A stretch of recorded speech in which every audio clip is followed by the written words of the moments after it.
Baik, Assalamualaikum warahmatullahi wabarakatuh.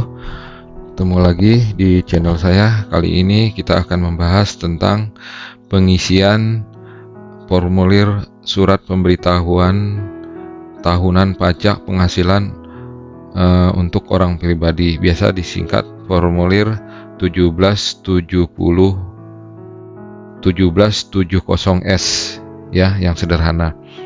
Formulir ini digunakan untuk orang yang mempunyai penghasilan dari satu penghasilan dari satu pemberi kerja atau lebih, kemudian penghasilan dari dalam negeri dan atau yang dikenakan PPh final dan atau bersifat final. Ini yang digunakan dalam formulir 1770S. Di sini petunjuk umumnya yaitu sesuai dengan Undang-Undang KUP dan Undang-Undang Pajak Penghasilan yang terakhir dirubah dengan Undang-Undang Nomor 2 Tahun 2022 tentang Cipta Kerja. Ini adalah peraturan petunjuk umumnya. Hal yang perlu diperhatikan oleh wajib pajak yaitu pajak penghasilan dikenakan terhadap wajib pajak orang pribadi atas penghasilan yang diterima atau diperoleh dalam tahun pajak.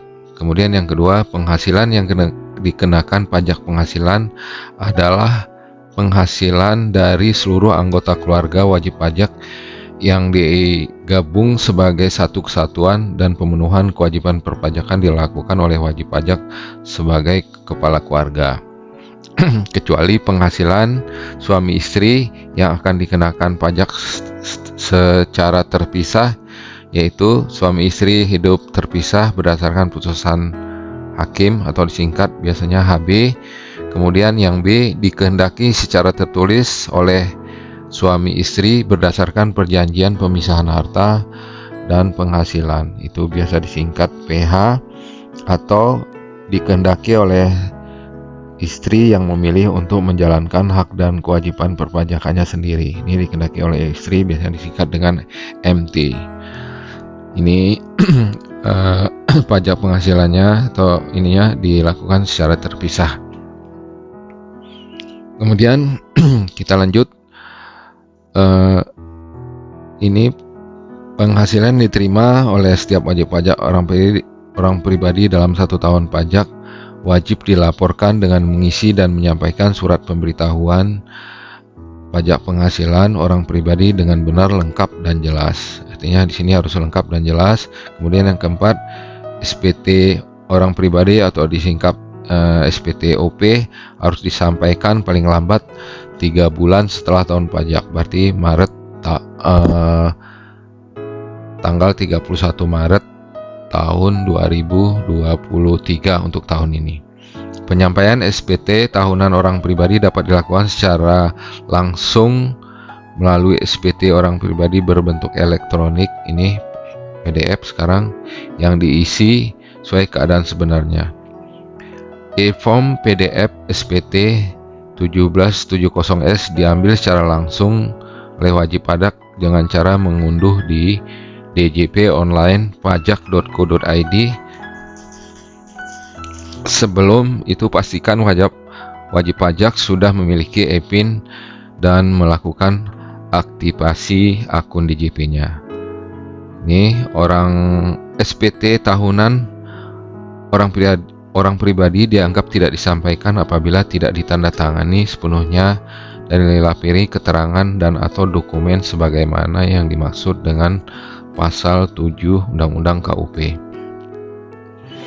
E-form PDF ditandatangani secara elektronik oleh wajib pajak atau orang yang diberi kuasa menandatangani sepanjang dilampiri surat kuasa. Kekurangan pembayaran nih harus di-store dulu sebelum berakhirnya waktu penyampaian surat pemberitahuan SPT tersebut.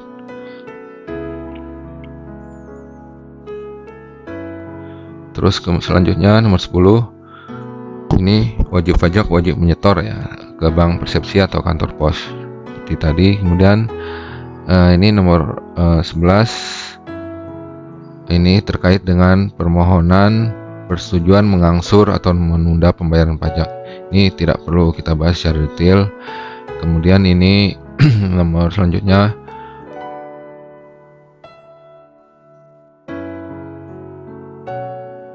ini bisa melakukan perpanjangan, artinya bisa melakukan perpanjangan selama paling lambat 2 bulan dari harusnya jatuh tempo 31 Maret.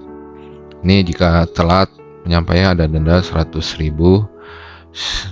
Kemudian selanjutnya, setiap orang karena kealpaan atau dengan sengaja tidak menyampaikan SPT atau menyampaikan SPT tidak lengkap dan tidak benar, ini bisa artinya dapat menimbulkan kerugian pada negara, dapat dikenakan sanksi administrasi dan sanksi pidana. Nah, ini makanya hati-hati kita terhadap penyampaian SPT kita.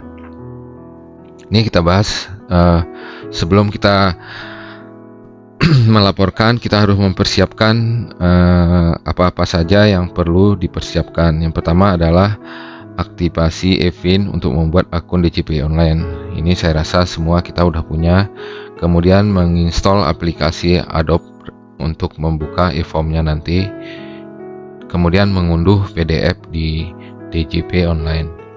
Kemudian yang perlu disiapkan juga adalah bukti potong PPh yang diberikan oleh pemberi kerja atau pihak lain, kemudian bukti bayar angsuran bila ada kita sudah mengansur, kemudian daftar harta utang pada akhir tahun pajak, kemudian kartu keluarga dan email yang aktif. Ini seperti tadi, jika kita belum punya, kita bisa melakukan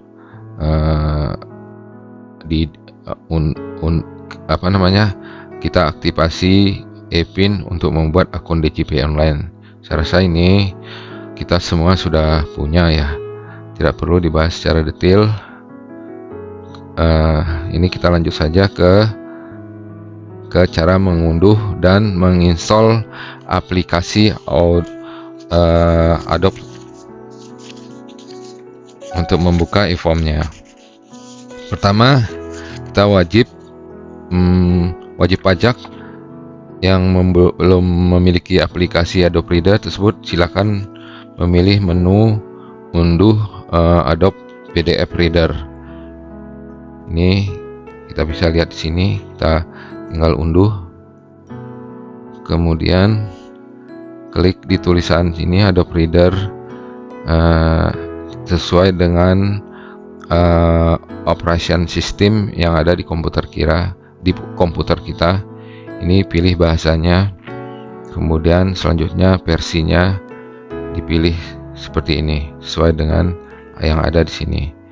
Kemudian klik download Acrobat Reader, kemudian install di aplikasi komputer kita. Ini selanjutnya cara mengunduh e-form PDF-nya atau SPT-nya.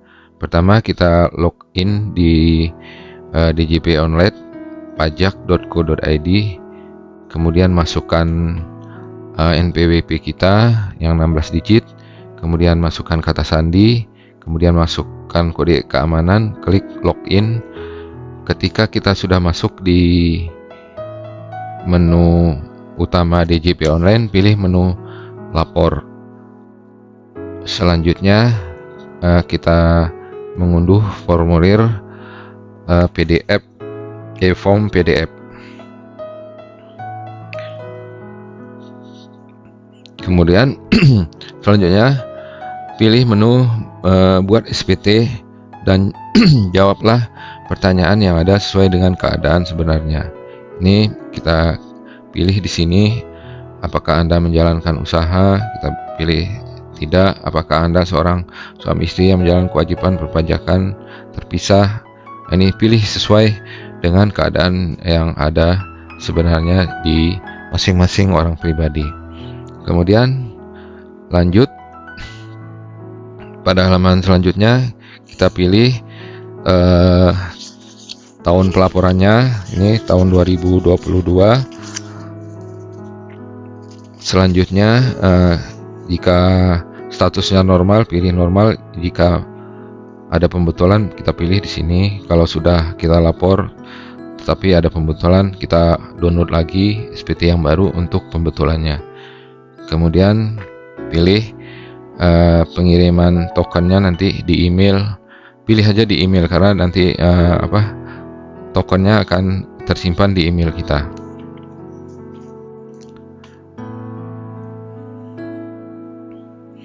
Kemudian ini kita isi lampiran yang ada di SPT EPOM atau filenya berbentuk PDF. Ini lampiran 2. Ini terdiri dari 4 bagian. Yang pertama yaitu penghasilan yang dikenakan PPh final. Ini kita isi jika ada. Kemudian bagian yang kedua adalah isi harta. Kemudian yang bagian ketiga kewajiban, dan yang terakhir ada daftar susunan anggota keluarga. Ini kita isi di sini. Jika kita mempunyai di bagian A sini kita mempunyai penghasilan yang dikenakan PPh final atau yang bersifat final. Yang pertama itu penghasilan dari bunga deposito atau tabungan, kemudian ada bunga diskonto obligasi, penjualan saham di bursa efek, hadiah undian.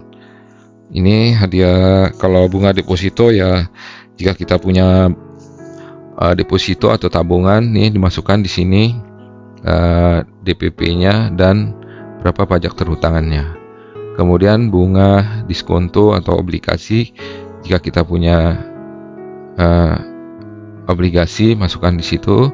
Kemudian jika kita punya penghasilan dari penjualan saham di bursa efek, kita masukkan di kolom ini. Kemudian jika ada hadiah undian, ini juga masukkan sini. Ini berdasarkan undang-undang apabila kita ada mendapatkan hadiah undian, ini masukkan yang bersifat final, masukkan di sini.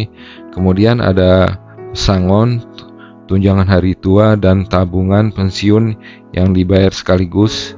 Ini juga masukkan di sini karena sudah dipotong pajak yang bersifat final. Ini pesangon atau tunjangan hari tua dan tebusan pensiun yang dibayar sekaligus adalah pesangon dari pemberi kerja dan uang yang diterima oleh pegawai tetap atau pensiunan dari dana pensiun yang pendiriannya telah disahkan oleh Menteri Keuangan atau PT Astek, Badan Penyelenggara Jam Sostek. Ini masukkan di sini. Kemudian honorarium atas beban atau pendapatan APBN, ini juga penghasilan yang berupa imbalan yang diterima oleh pejabat negara, pegawai negeri sipil, anggota TNI, Polri, dan pensiunan yang dibebankan kepada keuangan negara, daerah sehubungan dengan pekerjaan atau jasa kegiatan. Ini masukkan di sini. Kemudian pengalihan hak atas tanah dan bangunan. Ini adalah penghasilan yang berasal dari pengalihan hak atas tanah dan bangunan. Ini masukkan di sini jika ada. Kemudian sewa tanah atau bangunan. Ini sewa tanah bangunan adalah penghasilan persewaan tanah, rumah susun atau apartemen, gedung perkantoran, rumah perkantoran. Jika kita mempunyai penghasilan dari persewaan tanah dan bangunan, itu masukkan di sini karena ini bersifat final. Kemudian bangunan yang diterima dalam rangka bangun serah guna. Ini masukkan di sini berapa penghasilan yang kita terima dalam rangka bangunan serah terima yang dibangun di atas tanah yang dimiliki oleh wajib pajak sehubungan dengan berakhirnya masa perjanjian bangun guna serah. Ini masukkan di sini. Kemudian bunga simpanan yang dibayar oleh koperasi kepada anggota koperasi. Ini jika kita anggota koperasi mendapat bunga simpanan, ini masukkan di sini. Kemudian penghasilan dari transaksi derivatif. Ini yang bersifat final. Kemudian dividen, yang dimaksud dengan dividen adalah bagian laba dengan nama dan dalam bentuk apapun yang diterima atau diperoleh wajib pajak sendiri atau istri dan atau anak yang belum dewasa selaku pemegang saham atau pemegang polis asuransi dan anggota koperasi termasuk dalam pengertian dividen. Nah, ini masukkan di sini. Kemudian penghasilan istri dari satu pemberi kerja. Ini penghasilan istri dari satu pemberi kerja adalah penghasilan yang diterima atau diperoleh istri dalam tahun pajak yang semata-mata berasal dari satu pemberi kerja yang telah dipotong PPh pasal 21 dan pekerjaan tersebut tidak ada hubungannya dengan usaha atau pekerjaan bebas suami atau anggota keluarga lainnya. Ini masukkan di sini ya, penghasilan yang dikenakan. Kemudian bagian harta. Nah, ini kan bagian harta ini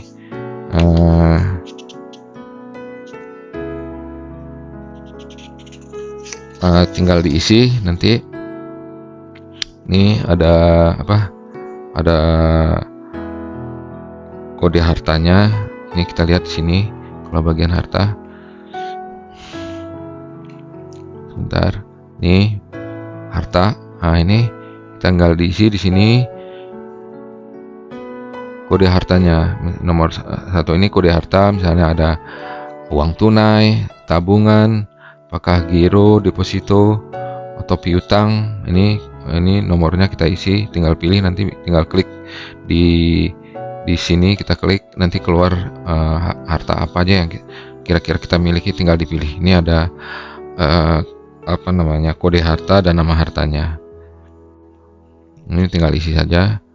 Kemudian nama harta kita isi, biasanya secara otomatis kita klik nomor kode harta langsung keluar di sini. Kemudian nomor 3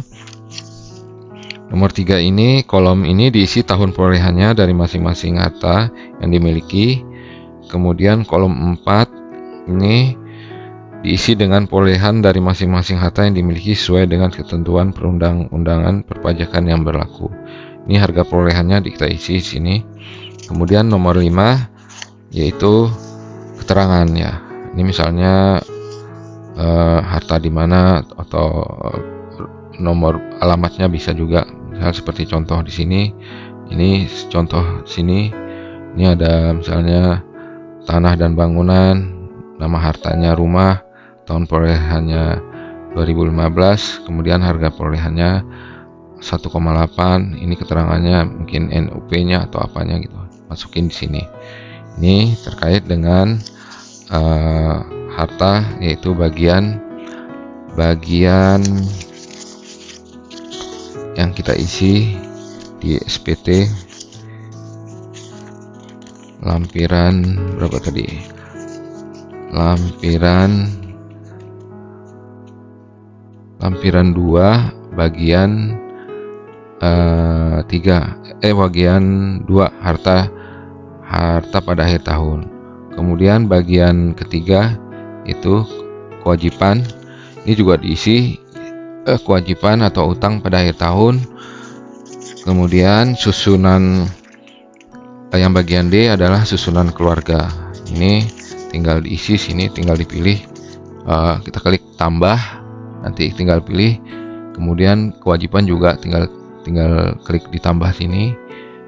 Anggota keluarga juga begitu, tinggal dimasukkan satu persatu. Itu kira-kira apa yang kita isi dalam lampiran 2 ini. Jika ada pertanyaan masih bisa diketik di kolom komen, nanti akan saya coba jawab. Kemudian selanjutnya lampiran 2 setelah kita isi, kita lanjut ke lampiran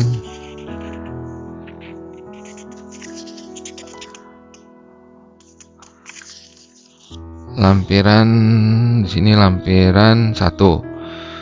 Nah, ini kita isi tadi, semua sudah kita isi. Ini daftar harta. Ini kewajiban hutang tadi, tinggal diisi di sini. Sama seperti tadi, ada kodenya dan keterangannya. Ini gampang sekali. Nah, ini sekarang kita ke lampiran 1. Ini terdiri dari penghasilan dalam negeri lainnya. Kemudian bagian kedua, penghasilan yang tidak termasuk objek pajak. Kemudian daftar pemotongan dan pemungutan PPh oleh pihak lain, dan PPh ditanggung pemerintah. Nah, ini bagian A ini, kita penghasilan itu dalam negeri lainnya yang tidak termasuk penghasilan dikenakan PPh final atau bersifat final yang lampiran 2 tadi. Ini kita masukkan di sini. Di sini ada bunga. Jika kita ada pendapatan bunga, ini pendapatan bunga. Kalau tadi kan bunga yang bersifat final. Sementara untuk ini pendapatan bunga ini adalah pengertian bunga termasuk premium, diskonto bagi usaha berbasis syariah, dan imbalan lain yang sehubungan dengan jaminan pengembalian utang. Ini baik yang dijanjikan maupun yang tidak. Ini bunga. Kalau bunga bank itu sudah termasuk di atas tadi yang final.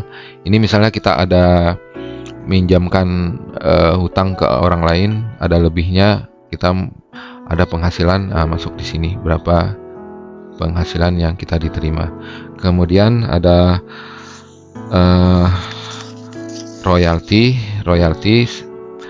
ini bisa jadi penggunaan atau hak cipta, atau penggunaan peralatan perlengkapan industri komersial atau ilmiah, atau apa yang lain yang berupa royalti. Jika kita ada penghasilan royalti, masukkan sini. Kemudian di sini pendapatan sewa, ini yang selain yang telah dipotong PPh final. Kalau sewa tanah bangunan kan final, ini mungkin sewa kendaraan atau sewa yang tidak dipotong penghasilan yang bersifat final. Ini biasanya sewa penggunaan harta selain sewa tanah dan bangunan, ini masuk di sini. Ini ada kita punya penghasilan, masukkan ke sini. Kemudian sini juga ada hadiah atau penghargaan. Ini biasanya hadiah undian atau hadiah dan penghargaan perlombaan. Ini masukkan di sini jika ada. Kemudian keuntungan dari penjualan atau pengalihan harta, masukkan di sini berapa nilainya. Kemudian penghasilan lainnya, jika ada penghasilan lainnya yang belum dipotong, tidak bersifat final, masukkan ke sini. Misalnya penghasilan dari luar usaha yang diterima atau diperoleh wajib pajak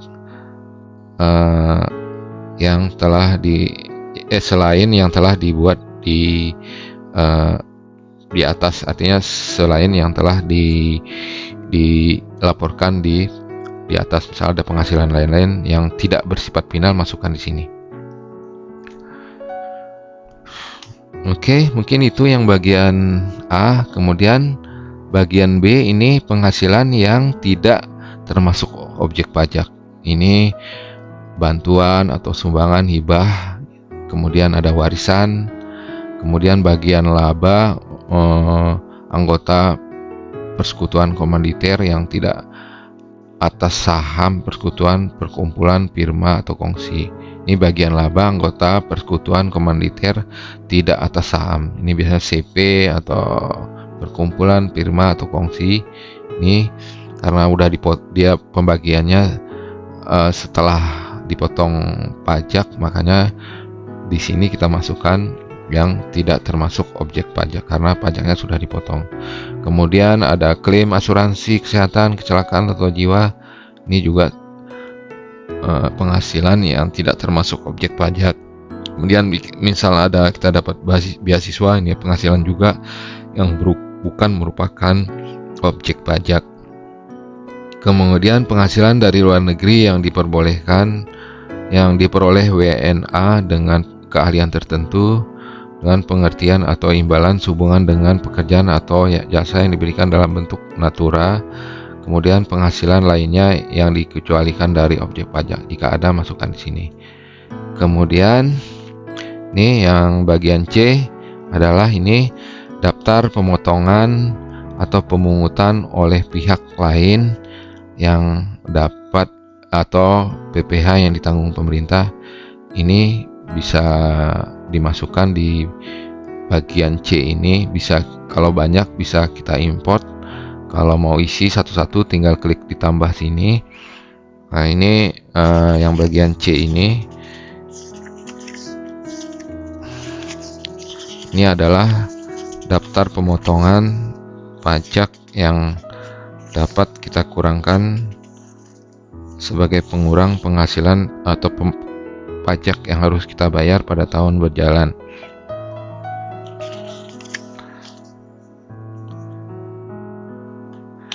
Ini tinggal ditambah-tambah saja di sini jika ada daftar pemotongan atau pemungutan oleh pihak lain.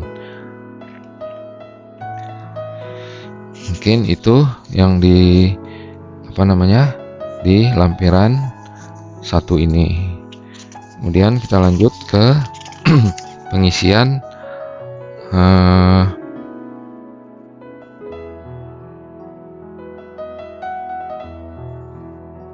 di di induknya ya.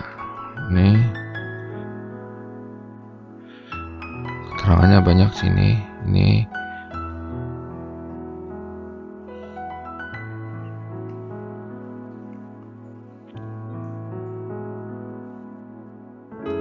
pemotongan oleh pihak lain tadi. Ini tinggal masuk sini, tinggal tambah saja kolom ini. Sekarang kita ke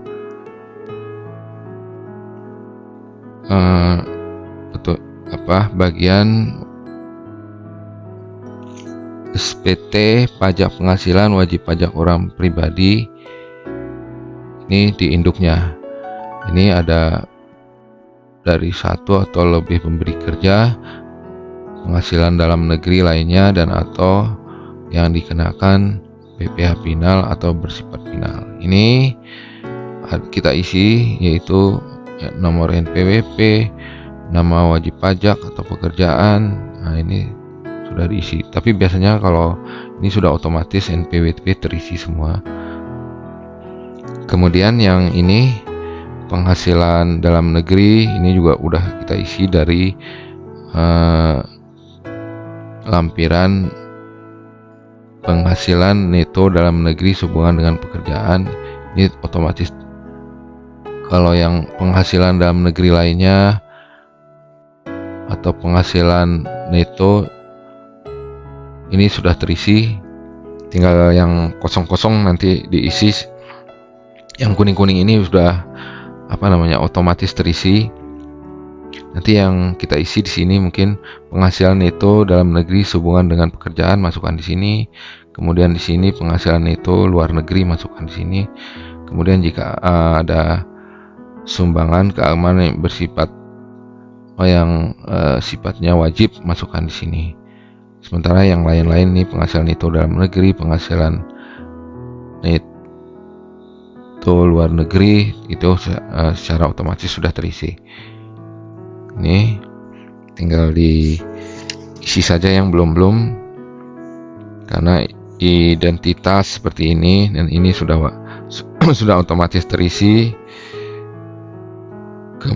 Kemudian status ini, jika kakak itu berarti suami istri yang tidak menghendaki untuk dilaksanakan hak dan memenuhi kewajiban perpajakan secara terpisah.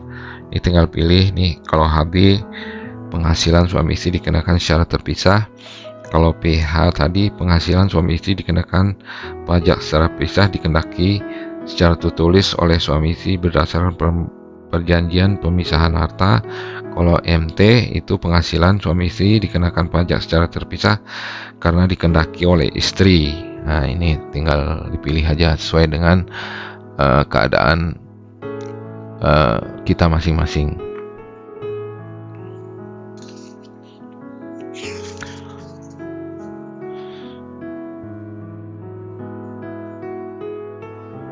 Kemudian yang ini diisi, yaitu Penghasilan itu dalam negeri sehubungan dengan pekerjaan ini diisi sesuai dengan bukti potong formulir 1721 A1 atau A2 yang dilampiri atau bukti potong lain. Ini dimasukkan di sini PPh 21 yang dipotong oleh pemberi kerja. Ini biasanya bukti potong A1. Ini bukti potong A1 di sini. Jika kita ada sebagai pegawai, masukkan di sini. Kemudian kolom 2 ini secara otomatis. Kemudian yang 3, penghasilan itu dari luar negeri.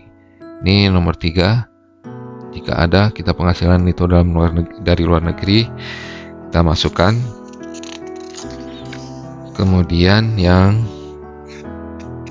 nomor jumlah penghasilan nanti dia akan berjumlah sendiri, 1 tambah 2 tambah 3 ini akan jumlah. Kemudian nomor 5 adalah zakat sumbangan keagamaan yang bersifat wajib, masukkan di sini.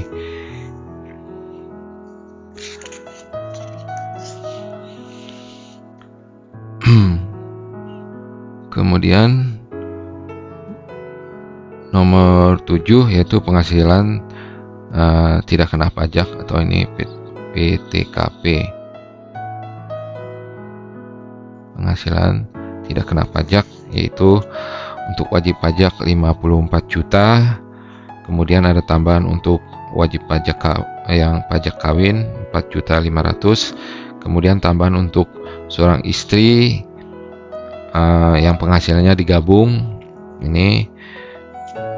Kemudian ada tambahan untuk setiap anggota keluarga, anak itu setiap anak 4.500.000. Ini penghasilan tidak kena pajak. Kemudian ini secara otomatis terisi ke bawah.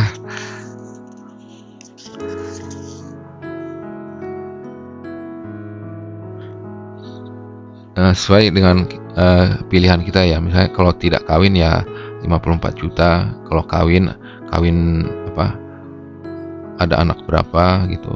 Kalau ini digabung suami istri. Ini kalau kita pilih ini, kita klik ini PTKP-nya secara otomatis. Kemudian ini langsung ke jumlah penghasilan.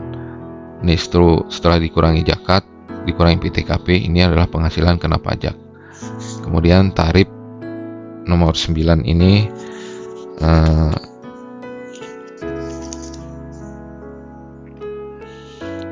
langsung sesuai dengan tarif pasal 17. Ini langsung dikenakan di sini, secara otomatis akan ada angkanya.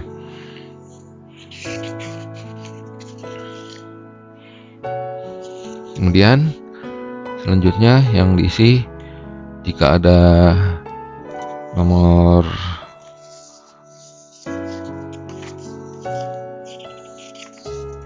nomor 2 ini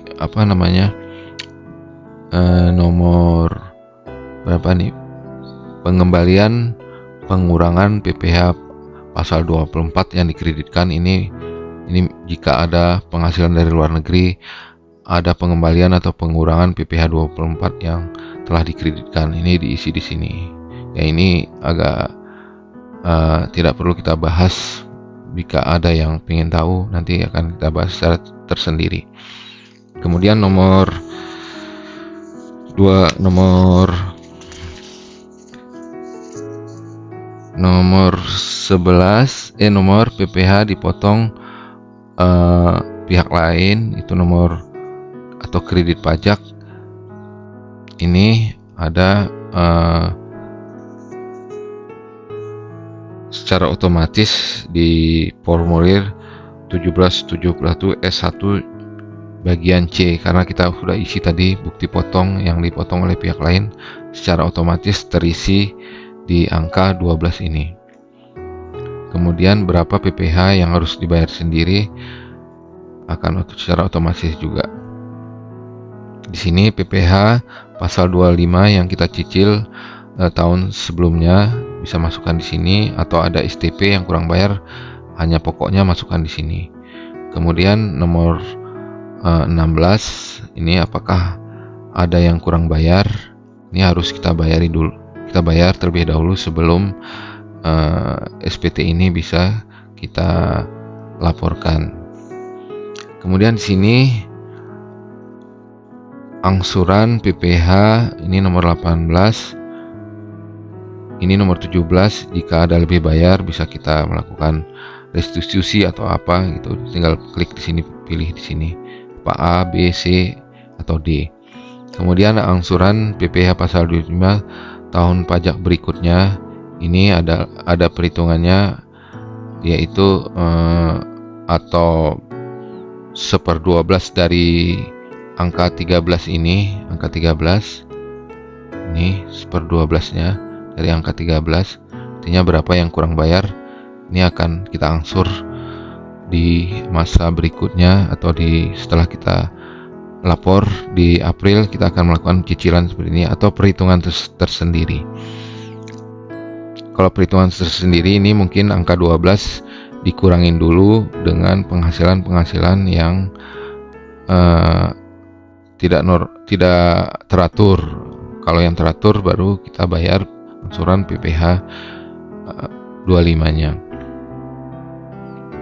Kemudian selanjutnya di sini yang perlu dilampirin yang di sini adalah fotokopi bukti potong A1 atau A2 dan bukti potong PPh pasal 21 lainnya. Kemudian surat setoran pajak PPh yang kurang bayar, ini surat kuasa jika ada. Kemudian bagian terakhir tinggal di tanggal di sini, apakah wajib pajak atau surat ataukah kuasa, tinggal diisi nama. Ini secara otomatis biasanya sudah terisi. Mungkin itu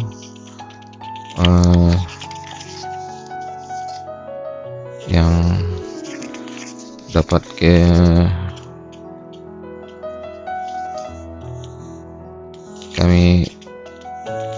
kita pembahasan kali ini. Kemudian di halaman submit itu nanti setelah kita isi lengkap, jika tidak lengkap biasanya dia terisi merah gitu.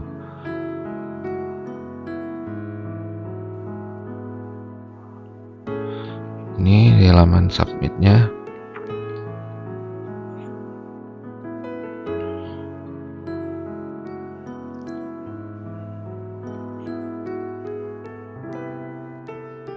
Ini yang lampiran tadi ya.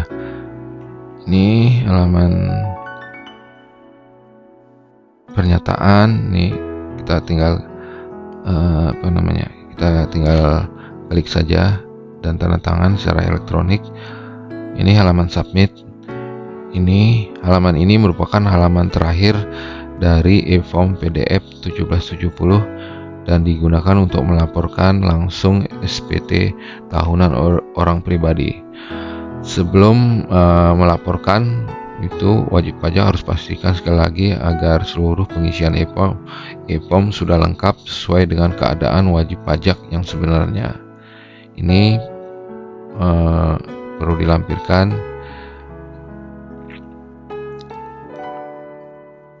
file berupa PDF. Ini misalnya ada yang perlu dilampirkan, tinggal dilampirkan di sini. Kemudian ini impor data pembayaran. Nah, ini kalau misalnya masih ada yang salah isi, biasanya warna seperti ini, kita tidak bisa lanjut ke pengisian di kolom-kolom berikutnya. Kemudian silakan masukkan di sini kode referensi yang ada atau kode verifikasi atau token yang sudah di email ke email kita waktu kita unduh file PDF tadi. Masukkan di sini. Kemudian Ini kode verifikasi yang sudah di email. Ini masukkan, ini biasanya ini kita masukkan di sini. Masukkan di sini tadi, sini ya. Kemudian tinggal klik submit. Nah, jika sudah submit, biasanya kita dapat bukti penerimaan elektronik.